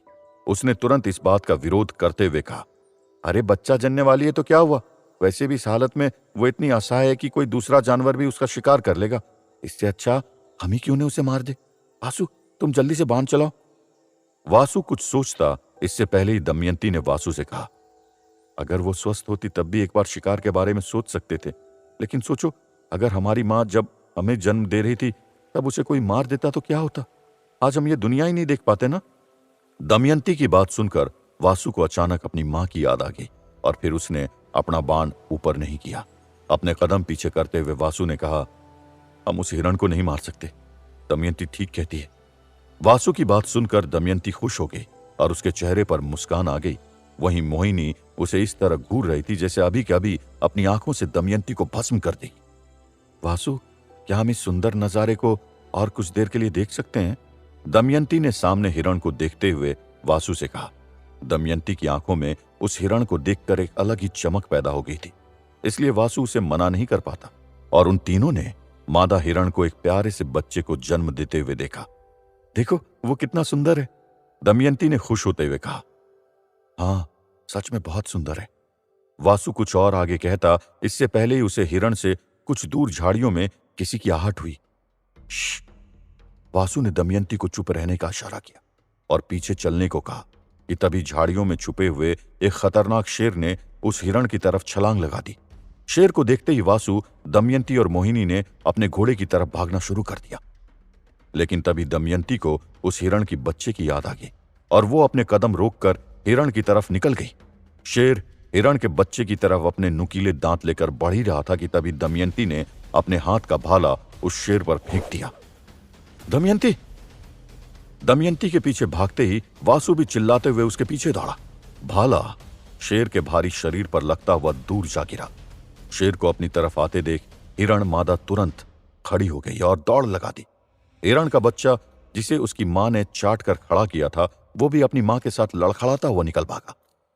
दमयंती की वजह से 2 जानें तो बच गई थी, लेकिन अब वो खूंखार शेर भूखा रह गया था और अब उसका शिकार सामने खड़ी दमयंती थी। उसने दहाड़ते हुए सीधा दमयंती की तरफ छलांग लगाई। पीछे खड़ी मोहिनी ने जब ये देखा तो उसकी खुशी का ठिकाना न रहा। उसे लगा आज तो ये शेर दमयंती का काम तमाम कर ही देगा। हाँ, अब दमयंती बनेगी शेर का खाना और वासु होगा मेरे कब्जे में, मोहिनी मन ही मन बोली। यहां शेर के दांत दमयंती के चेहरे पर लगने वाले थे कि तभी वासु ने हवा में छलांग लगाकर शेर के चेहरे पर एक जोरदार वार किया, जिससे शेर दूर जा गिरा। दमयंती, पीछे हो जा, वासु शेर के सामने खड़ा होता हुआ बोला। कुछ दूरी पर खड़े वासु के सैनिक ने जब शेर की दहाड़ सुनी तो वो तुरंत वहां पहुंच गए। जैसे ही उन्होंने वासु के सामने शेर को देखा तो वो उसे मारने के लिए आगे बढ़े, लेकिन वासु ने उसे रोक दिया। रुक जाओ, इससे सिर्फ मैं लड़ूंगा। अब लड़ाई शेर और वासु के बीच छिड़ गई थी। शेर अपने खतरनाक पंजे लेकर फिर से वासु की तरफ बढ़ा, लेकिन वासु वहां से चकमा देकर हट गया। शेर लगातार एक के बाद एक हमले कर रहा था, लेकिन वासु सारे हमलों से बचता हुआ एक पेड़ की आड़ में खड़ा हो गया। जहां वासु इस वक्त खड़ा था वहीं सामने उसे दमयंती का फेंका हुआ भाला नजर आ गया। वासु कुछ सोचता उससे पहले शेर ने पीछे से आकर उसकी तरफ बिजली की रफ्तार से हमला कर दिया। शेर के हमले से शेर का पंजा वासु की पीठ पर लग गया। गनीमत थी कि वासु को सिर्फ जरा सा नाखून लगा था। समय रहते वासु भाग निकला। वासु के पीछे शेर भी था। भागते भागते वासु ने सामने के एक बड़े से पत्थर का सहारा लेकर उल्टी छलांग लगा दी और वो भाला अपने हाथ में ले लिया। शेर वापस वासु को पकड़ने मुड़ा, लेकिन इस बार वासु ने उसे मौका नहीं दिया और भाले से शेर पर वार कर दिया। लेकिन तभी शेर ने फिर से वासु पर जोरदार हमला किया और वासु की छाती पर शेर ने अपना पंजा रख दिया। अब कैसे बचेगा वासु इस खूंखार शेर से? क्या मोहिनी अपने जाल में फंसा पाएगी वासु को? दमयंती कैसे बचाएगी वासु को मोहिनी के जाल से? आपको क्या लगता है, क्या होंगे इन सभी सवालों के जवाब? आपके लिए इन सभी जवाबों को लेकर हाजिर होंगे हम श्रापित राजकुमार के अगले एपिसोड में, सिर्फ और सिर्फ पॉकेट एफएम पर। वासु की छाती पर शेर ने अपना पंजा इस तरह से रखा हुआ था कि शेर पल भर में वासु को मौत के घाट उतारने वाला था। यह देखकर दमयंती बहुत डर गई थी, लेकिन तभी वासु ने पूरी ताकत से शेर पर पलटवार किया और शेर घायल होकर जमीन पर गिर गया। इसके बाद दमयंती, मोहिनी और वासु सैनिकों के साथ रथ पर बैठ वापस महल की तरफ बढ़ गए। महल पहुंचते ही वासु को महल के मुख्य द्वार पर धर्मसेन और वैभव दिखाई पड़े, जो किसी बात से दुखी दिख रहे थे। वासु रथ से उतरकर जल्दी जल्दी उनके पास गया और उनकी उदासी का कारण पूछा। धर्मसेन, मुझे ऐसा क्यों लग रहा है कि तुम लोग बहुत देर से मेरा इंतजार कर रहे हो और तुम लोग मुझे उदास नजर आ रहे हो। इस उदासी का कारण क्या है? तभी धर्मसेन ने आगे आकर बोला, वासु, मैं जो गोधाम और दोहू राज्य का मसला सुलझाने गया था वो सुलझने के बदले और भी पेचीदा हो गया। इस बात को सुन वासु चिंतित हो गया और धर्मसेन के चेहरे के भाव पढ़कर बोला, पर धर्मसेन, मामला क्या है? मुझे पूरी बात बताओ, ऐसे कैसे पेचीदा हो गया है? धर्मसेन वासु के सवाल पर गंभीर हो गया था और बोला, वासु, दरअसल बात यह है कि गोधम और दोहू 2 ऐसे राज्य हैं जिनकी सीमा एक दूसरे से जुड़ी हुई है और दोहू राज्य की सीमा पर एक बहुत पुराना बरगद का पेड़ था। दोहू राज्य के लोग उस बरगद के पेड़ को किसी देवता की तरह पूजते थे। असली मुद्दा यह है कि गोधम राज्य की एक छोटी सी बच्ची खेलते हुए उस बरगद के पेड़ के नीचे चली गई थी, जहां अचानक पेड़ की एक डाल टूटकर उस बच्ची पर गिर गई। वासु इसे सुनते ही मानो अंदर से दहल गया और अपना सर पकड़कर बोला, यह तो बहुत बुरा हुआ, पर यह तो प्राकृतिक आपदा है। इसके बाद क्या हुआ? क्या वो बच्ची जीवित है या वो? धर्मसेन दुखी हो बोला, नहीं वासु, वो बच्ची जीवित नहीं है। उसके बाद जब इस बात की खबर बच्चे की बुजुर्ग दादी को लगी तो दादी रोते हुए उस दोहू राज्य के बरगद के पेड़ के पास गुस्से में पहुंच गई। वासु को यह घटना मानो कोई कहानी लग रही थी, जिसे सुनने को तो वो उतावला हुआ जा रहा था। फिर क्या हुआ धर्मसेन? धर्मसेन ने आगे बताते हुए कहा, उस बरगद के पेड़ के पास पहुंचते ही दादी ने जब लहूलुहान पोती को देखा तो उनका सर चकरा गया।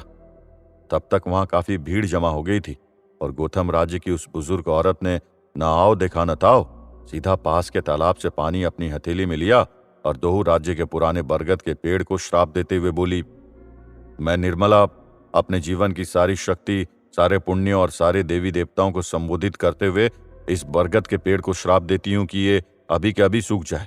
श्राप देते ही सारे लोग अवाक उस बुजुर्ग महिला को देखते रह गए, मानो कि वो बुजुर्ग औरत कोई इंसान नहीं बल्कि कोई सिद्ध आत्मा हो, और वहां खड़े सब लोग डर गए।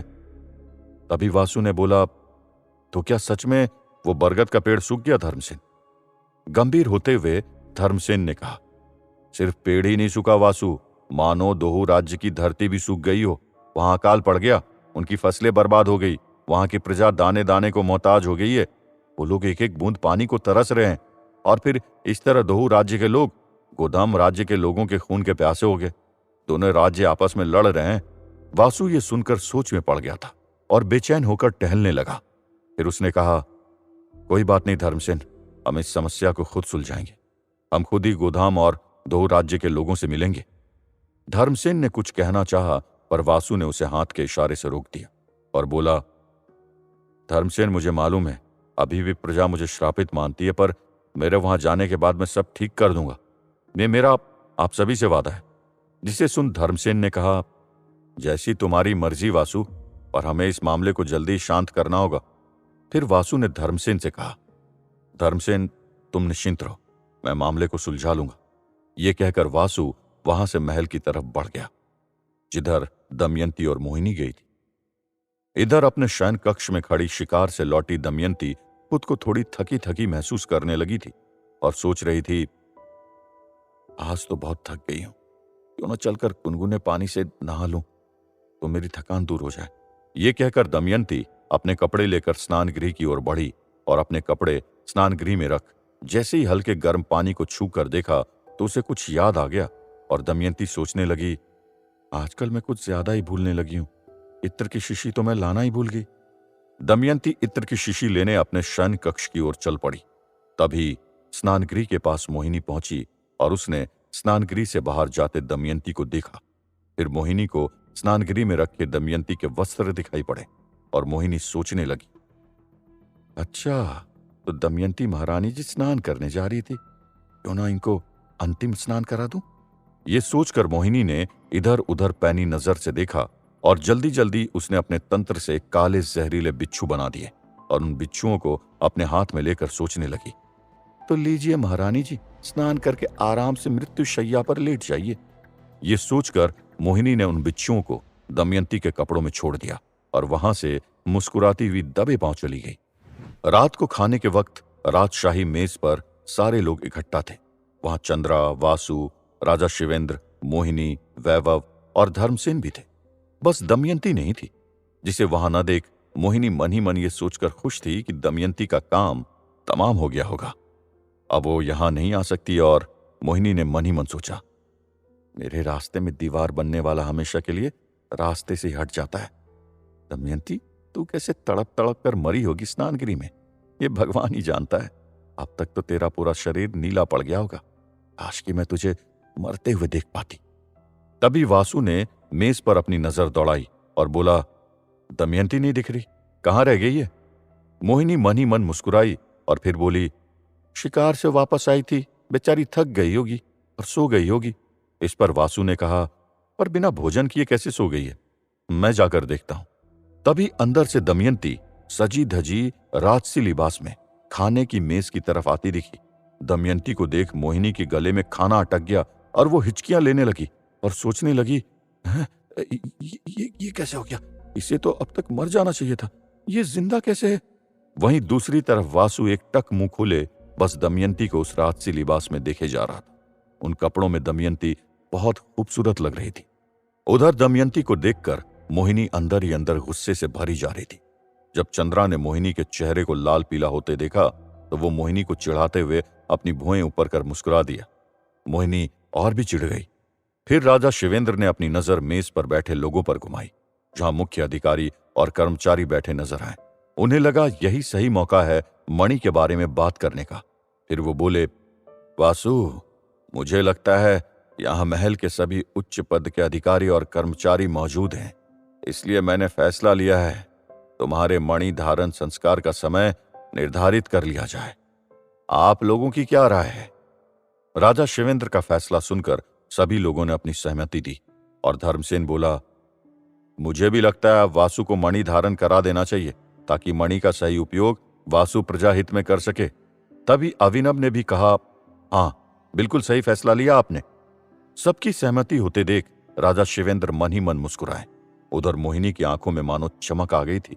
उसे लगा इसी बहाने ही सही मणि दिख तो जाएगी, और क्या पता मणि के रखने की जगह भी पता चल जाए। मोहिनी ने चंद्रा की तरफ इशारा किया और दोनों मुस्कुराते दिखे। वासु इस फैसले से खुश था क्योंकि अब वो मणि की शक्तियों से परिचित होने वाला था। सोमवार का दिन मणि धारण संस्कार के लिए तय किया गया। राजा शिवेंद्र ने गुरु अनंतानंद को संदेश पहुंचाने का काम अभिनव को सौंपा। फिर सारे लोग भोजन करने लगे। अगले दिन इंद्रपुरम राज्य में सबको खबर हो गई कि वासु का मणि धारण संस्कार होने वाला है। इंद्रपुरम महल को किसी रानी की तरह सजाया गया। गुरु अनंतानंद के आश्रम जाकर अभिनव ने गुरु अनंतानंद जी को इंद्रपुरम महल आने का आमंत्रण दिया और मणि धारण संस्कार की बात कही। सोमवार के दिन गुरु अनंतानंद जी को रथ पर बिठाकर लाया गया। उनके साथ अभिनव, धर्मसेन और वैभव भी थे। जहां लोग गुरु अनंतानंद पर फूलों की वर्षा कर रहे थे और गुरु अनंतानंद लोगों को आशीर्वाद देते हुए महल की तरफ बढ़ रहे थे। जब गुरु अनंतानंद महल पहुंचे तो राजा शिवेंद्र, वासु, मोहिनी, दमयंती और अन्य लोगों ने फूल मालाओं से उनका स्वागत किया। फिर राजा शिवेंद्र ने उन्हें सम्मान आदरपूर्वक महल में एक उच्च स्थान पर बिठाया। गुरु अनंतानंद जी ने पूरे विधि विधान से वासु को एक कंठाहार के रूप में मणि धारण करवाई। मणि वासु के गले में इस तरह से चमक रही थी जैसे कि वासु ने अपने गले में किसी सूर्य को धारण कर लिया। वासु ने पूरे श्रद्धा भाव से मणि को धारण किया। फिर गुरु अनंतानंद ने वासु को समझाते हुए कहा, वासु, ये मणि जितनी चमत्कारी है उतनी ही जल्दी इसकी शक्तियां दुरुपयोग और अधिक उपयोग से विलुप्त भी होने लगती है। इसलिए ध्यान रहे, इसका उपयोग सोच समझकर करना होगा, नहीं तो इसका दुष्प्रभाव तुम्हें भी क्षति पहुंचा सकता है। आशीर्वाद। इस पर वासु ने कहा, मैं इस बात का पूरा ध्यान रखूंगा गुरुवर।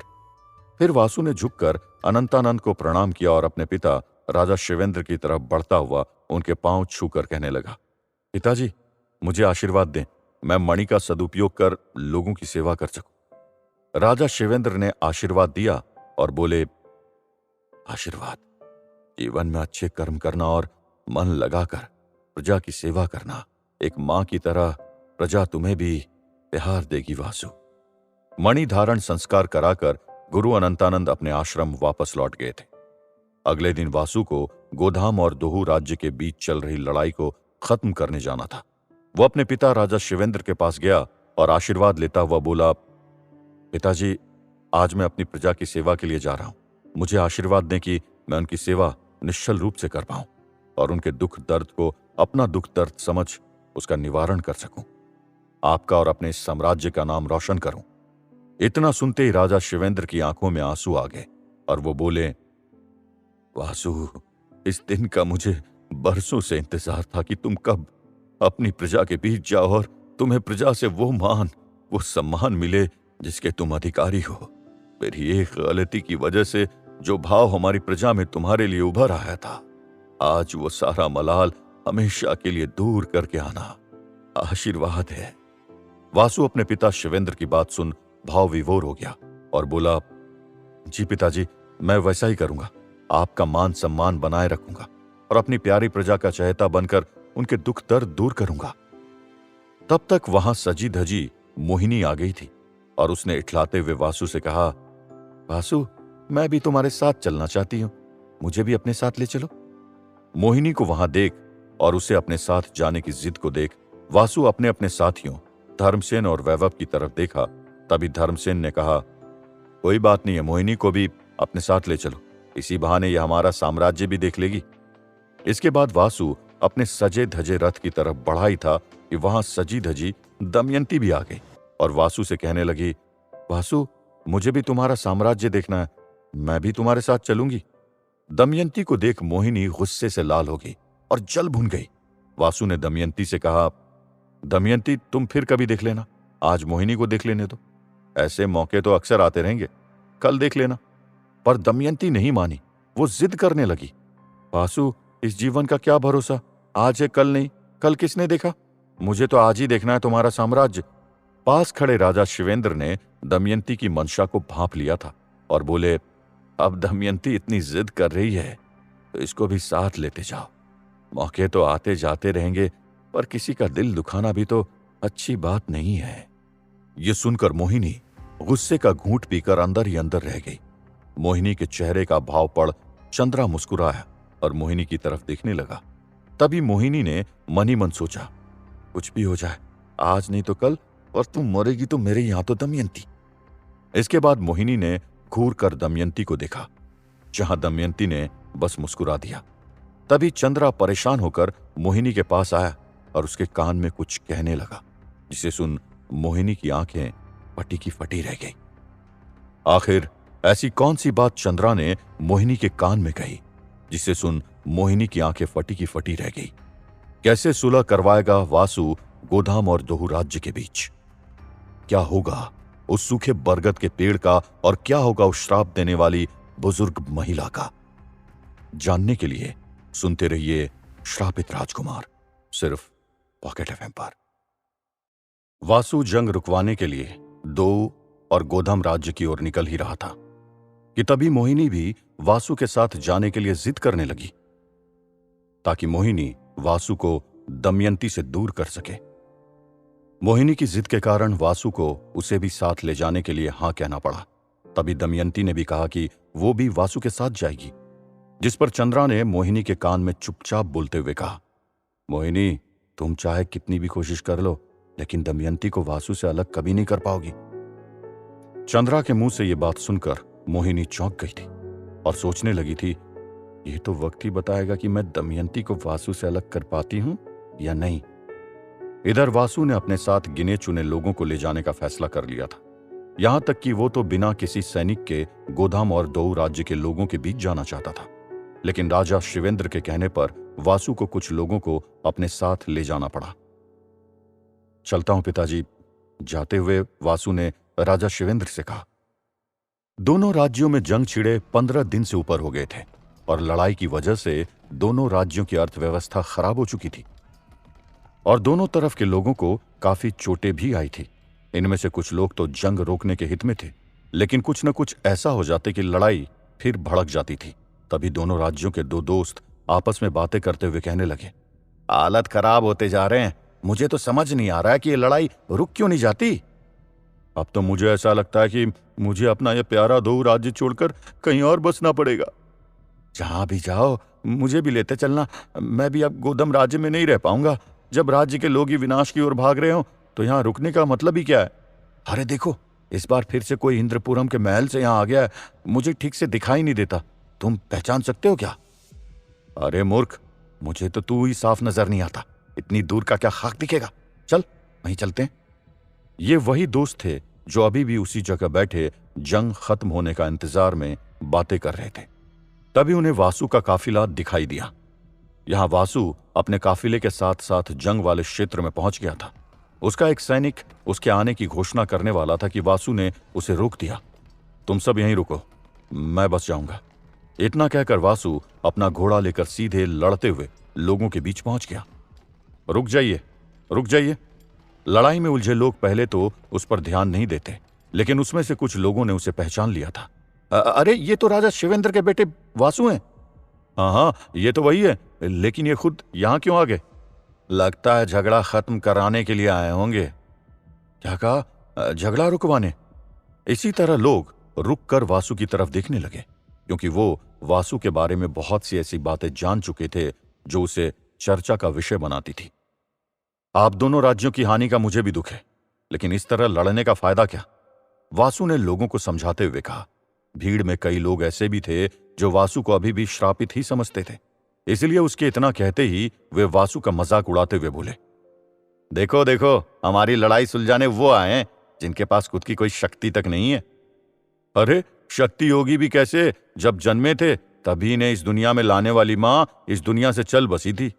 यह सुनकर वासु को बुरा तो लग रहा था, लेकिन अभी वासु को अपने आप को शांत रखकर इस लड़ाई को सुलझाना था। इसलिए इन लोगों की बात को नजरअंदाज करता हुआ वासु बोला, आप लोग मुझे चाहे जो कह ले, लेकिन मैं चाहता हूं ये लड़ाई यहीं खत्म हो जाए। देखिए, मैं मानता हूं कि गोधाम राज्य की उस बच्ची के साथ गलत हुआ, लेकिन वो बस एक प्राकृतिक घटना थी और इसकी वजह से किसी और को नुकसान पहुंचाना भी सही नहीं है। मैं उस बच्ची को तो वापस नहीं ला सकता, लेकिन एक छोटी सी कोशिश करके इस मरते हुए दोहू राज्य के बरगद के पेड़ में प्राण डाल सकता हूं। वासु की ये बात सुनकर सब हैरान हो गए। कई लोगों को तो ये झूठ लग रहा था, क्योंकि शक्तियों में माहिर व्यक्ति भी ऐसा नहीं कर सकता था। सभी आपस में बात करने लगे, क्या ये सही कह रहा है? अरे मुझे तो यकीन ही नहीं होता। यकीन करने वाली बात भी तो यूं ही हवा में बात करके कोई इतने महान पेड़ को जिंदा कैसे कर लेगा बोला? अरे भाई, ये खुद तो भागा है, हमारी मदद क्या करेगा बोला? ऐसी ही बातों के बीच एक आदमी वासु से बोला, अरे राजकुमार वासु, वो पेड़ कोई खिलौना नहीं जो आप उसे फिर से बना देंगे। कम से कम झूठा दिलासा तो ना दीजिए। जो पेड़ गोधाम राज्य की बच्ची को खा गया, उसे तुम कैसे जिंदा कर दोगे? चारों तरफ वासु का विरोध शुरू हो गया था, लेकिन उसे कैसे भी करके इस परिस्थिति को संभालना था। इतनी आवाजों के बीच वासु बोला, मेरी बात सुनिए, अगर मैं अभी उस पेड़ को जिंदा करने में विफल हो गया तो आप लोग जो सजा देंगे मैं उसे मानने के लिए तैयार हूं। इंद्रपुरम के राजा का बेटा इतने लोगों के सामने इतनी बड़ी बात कह रहा था। यह कोई मामूली बात नहीं थी। कुछ समझदार लोग जो लड़ाई को खत्म करना चाहते थे, वो बोले, अगर राजकुमार वासु कह रहे हैं तो एक बार आजमाने में क्या जाता है? वैसे भी बच्ची तो चली गई, कम से कम पेड़ को तो बचा ही सकते हैं। राजकुमार वासु, हम आपको बता दे, वो बरगद का पेड़ हमारे भगवान समान है। अगर आपकी बात झूठ साबित हुई तो हम बर्दाश्त नहीं करेंगे। दोहू राज्य के मुखिया ने वासु से बोला, ठीक है, चलिए। इतना कहते हुए वासु घोड़े से नीचे उतरा और उस प्राचीन बरगद के पेड़ की तरफ बढ़ गया। यहां जो लड़ाई छिड़ी थी वो इसी पेड़ की वजह से छिड़ी थी, और वासु ने जो बात कही थी वो कोई मजाक नहीं था। इसलिए वासु के पीछे पीछे उसके साथी समेत दोनों राज्यों के लोग भी उस पेड़ की तरफ बढ़ रहे थे। वासु उस विशालकाय बरगद के पास पहुंचा, जो धीरे धीरे सूख रहा था। बाकी सारे लोग कुछ दूर पेड़ को घेर कर खड़े थे। वासु ने पेड़ के बड़े से तने को छूकर पहले उसका जायजा लिया और हल्का पीछे हटकर वहीं बैठ गया। उसने नीचे बैठकर अपनी आंखें बंद की और ध्यान लगाना शुरू किया। ध्यान लगाते ही वासु की धड़कन तेज होने लगी और सांसों की रफ्तार भी बढ़ गई थी। वासु को ऐसा लगने लगा जैसे वासु के शरीर में किसी ने 10 हाथी का बल डाल दिया हो। वासु को ऐसा एहसास होने का कारण वासु की मणि ही थी, क्योंकि अब मणि जागृत हो रही थी। अचानक वासु के शरीर में एक तरह की ऊर्जा पैदा होने लगी और धीरे धीरे वो ऊर्जा इकट्ठी होकर वासु के हाथों में पहुंचने लगी। वासु ने तुरंत अपने हाथ उस बरगद पर रख दिए। दूर खड़े लोगों ने देखा कि वासु के हाथ से पीली रोशनी निकलकर बरगद में समा रही थी। यह नजारा किसी चमत्कार से कम न था। जैसे जैसे ऊर्जा इस बरगद में जा रही थी, वैसे वैसे उसकी सूखी हुई डालियों में जान आ रही थी। वासु लगातार ध्यान लगाकर शक्तिशाली ऊर्जा को जैसे दिशा दे रहा था। यह पहली बार था जब वासु उस मणि की शक्ति को महसूस कर रहा था। उसे इस बात का जरा भी अंदाजा नहीं था कि मणि में इतनी अनोखी शक्ति थी। और तो और वासु ये भी जानता था कि इस शक्ति को कैसे नियंत्रित करना होगा। अचानक से उस ऊर्जा का संचार कम होने लगा। वासु ने गौर किया कि पेड़ में अभी प्राण आना बाकी थे। तभी वासु को गुरु अनंतानंद की बात याद आ गई, जिन्होंने कहा था कि मणि को संभाल कर इस्तेमाल करना होगा। लेकिन अब वासु बीच में नहीं रुक सकता था, इसलिए उसने ध्यान को बढ़ा दिया और ज्यादा से ज्यादा ऊर्जा देने की कोशिश करने लगा। अचानक से ऊर्जा इतनी बढ़ गई कि वासु का उस पर वश नहीं रहा और वो जमीन से हवा की में उठने लगा। वासु के हाथों में जैसे आग लग गई और एकदम से इतना तेज प्रकाश हुआ कि लोगों की आंखें चौंधिया गई। कुछ पल पूरे इलाके में रोशनी की बाढ़ आ गई। तेज रोशनी के बाद जब सबने अपनी आंखें खोली तो उन्होंने सामने हरे भरे बरगद को खड़ा पाया। ये देखकर सबकी जुबान ही पेट में चली गई। सबके सब आंखें फाड़कर उस घने पेड़ को ताक रहे थे, जो कुछ देर पहले मरने की कगार पर था। पेड़ में तो जान आ गई थी, लेकिन यहां वासु की हालत कुछ ठीक नहीं थी। मणि ने वासु को एक संकेत दे दिया था। वासु की हथेलियों से धुआं निकल रहा था और वे जल गई थी, जैसे अभी हथेलियां खौलते हुए पानी से निकाली गई हो। फिलहाल वासु को अभी बस इस बात की खुशी थी कि उसने अपना वादा पूरा कर दिया। वासु खड़ा हुआ और बोला, जब अपना कोई जाता है तो उसका दुख असहनीय होता है, लेकिन एक दिन हम सबको इस दुनिया से जाना होगा। उस बच्ची का जीवन शायद यहीं तक था। मैंने अपना वादा पूरा किया। अब मैं आप सबसे एक गुजारिश करता हूं कि इस लड़ाई को खत्म कर दीजिए। वासु की इस बात का जवाब किसी के पास न था। सब एक दूसरे का मुंह ताक रहे थे। मैंने जब अपनी पोती को खून से लथपथ देखा तो अपना आपा खो बैठी और बिना ये सोचे कि इतने सारे लोगों का क्या होगा, पेड़ को श्राप दे दिया। लेकिन राजकुमार वासु, तुम्हारी ये उदारता देखकर मुझे समझ आ गया कि मैंने जो किया वो सही नहीं था। अब अपनी गलती को सुधारते हुए मैं, दुलारी की दादी, इस दऊ राज्य के पेड़ को माफ करती हूं। आप लोग अब इस लड़ाई को खत्म कर दें। उस बुजुर्ग औरत निर्मला ने कहा, अब जब दादी ने उन्हें माफ कर दिया है तो फिर हमें लड़ाई झगड़ा बंद कर देना चाहिए भाइयों। हाँ, वो सही कहता है। बहुत होगी लड़ाई, अब हमें मिलकर अपने राज्यों को आगे बढ़ाना चाहिए। दोनों राज्यों के दोस्त जो इतने दिनों से लड़ाई खत्म होने की कामना कर रहे थे, मौका देखकर लोगों को समझाते हुए बोले। दोनों की बात खत्म होने के कुछ देर बाद तो शांति छाई रही, लेकिन धीरे धीरे हाथों से हथियार छूटने शुरू हो गए। तभी भीड़ में से कोई बोला, अरे भाइयों, हमारे बरगद देवता को जिंदा करके लड़ाई खत्म करने वाले राजकुमार वासु सामने खड़े हैं। हमें उनका धन्यवाद करना चाहिए। आपने कितना बड़ा काम किया, हम बता नहीं सकते। आपका बहुत बहुत धन्यवाद राजकुमार। अरे धन्यवाद नहीं, इनके तो जयकारे लगने चाहिए। राजकुमार वासु की जय, राजकुमार वासु की जय। इस तरह कई दिनों से चल रही लड़ाई का आखिर अंत हो गया और दोनों राज्यों के लोगों की दुश्मनी खत्म हो गई। दमयंती और धर्मसेन, बाकी सारे लोग भी वासु की तरफ बढ़ गए थे। मोहिनी ने आज पहली बार मणि की ताकत को देखा था और वो उसे देखकर दंग रह गई थी। अभी तक उसे लग रहा था कि मणि से सिर्फ लोगों की ताकत में इजाफा हो जाता होगा, लेकिन अब मोहिनी समझ गई थी कि असल वो जो सोच रही थी, मणि उससे कई गुना शक्तिशाली थी।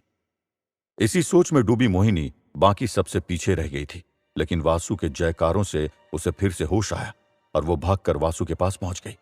तुम ठीक तो हो ना वासु? तुम्हारे हाथ बुरी तरह से जल गए। धर्मसेन ने वासु के पास पहुंचते ही कहा। हाँ, मैं ठीक हूं, बस थोड़े हाथ। इतना कहकर वासु खुद ही चुप हो गया। असल में वो थोड़ा डर गया था। मणि की जो ताकत उसने अभी महसूस की थी, उसका यह असर हुआ था कि कुछ पल तो उसकी आंखों के सामने अंधेरा छा गया था। गनीमत थी कि सही वक्त पर वो ऊर्जा रुक गई। शुरू में जब वासु यहां आया था तो लोग उसे यूं ही समझ रहे थे। पीछे खड़े अभिनव और धर्मसेन को एक पल तो ऐसा लगा था कि यहां से फिर वापस लौटना पड़ेगा, लेकिन धीरे धीरे वासु ने बात संभाली और अब वहां का माहौल ये था कि चारों तरफ केवल एक ही इंसान की तारीफ हो रही थी और वो था वासु। हमने जिसे यूं ही समझा वो तो असल में शक्तिमान थे। मैंने सुना ऐसी ताकत सिर्फ मणि से आती है। दो राज्य के आदमी ने एक दूसरे से कहा। हम सब भी कितने मूर्ख हैं। जो हमारे साथ अच्छा करने आया, हम उसी को मनुष्य और न जाने क्या क्या कह रहे थे। मुझे तो लगता है ऐसे नेक और साफ दिल इंसान को इंद्रपुरम का अगला राजा बनना चाहिए। अरे लगता क्या है, यही इंद्रपुरम का अगला राजा होगा और इंद्रपुरम को नई ऊंचाइयों तक ले जाएगा। वासु का काम हो चुका था। उसने धर्मसेन से वापस चलने की तैयारी करने को कहा। धर्मसेन, हमारा काम हो गया, मुझे लगता है अब हमें चलना चाहिए। ठीक है, तुम आओ, तब तक मैं घोड़े को यहां लगवाता हूं। इतना कहकर धर्मसेन वहां से निकल गया और कुछ ही देर में वासु के लिए घोड़ा लगा दिया। आप सबका धन्यवाद कि आपने मुझ पर भरोसा किया। आगे जब भी कोई परेशानी आएगी, मैं हमेशा आप लोगों के लिए खड़ा रहूंगा। वासु ने एक बार फिर लोगों को संबोधित किया और अपने घोड़े की तरफ बढ़ गया। वो अपने घोड़े के पास पहुंचने वाला था कि तभी उसे पीछे से किसी औरत की आवाज आई, जिसने वासु का हाथ पकड़ लिया था। आखिर किसने लगाई थी वासु को पीछे से आवाज? क्या फिर से कोई मुसीबत वासु के सामने आएगी? मणि की ताकत को कैसे काबू करेगा वासु? आपको क्या लगता है, क्या होंगे इन सभी सवालों के जवाब? आपके लिए इन सभी जवाबों को लेकर हाजिर होंगे हम श्रापित राजकुमार के अगले एपिसोड में, सिर्फ और सिर्फ पॉकेट एफएम पर।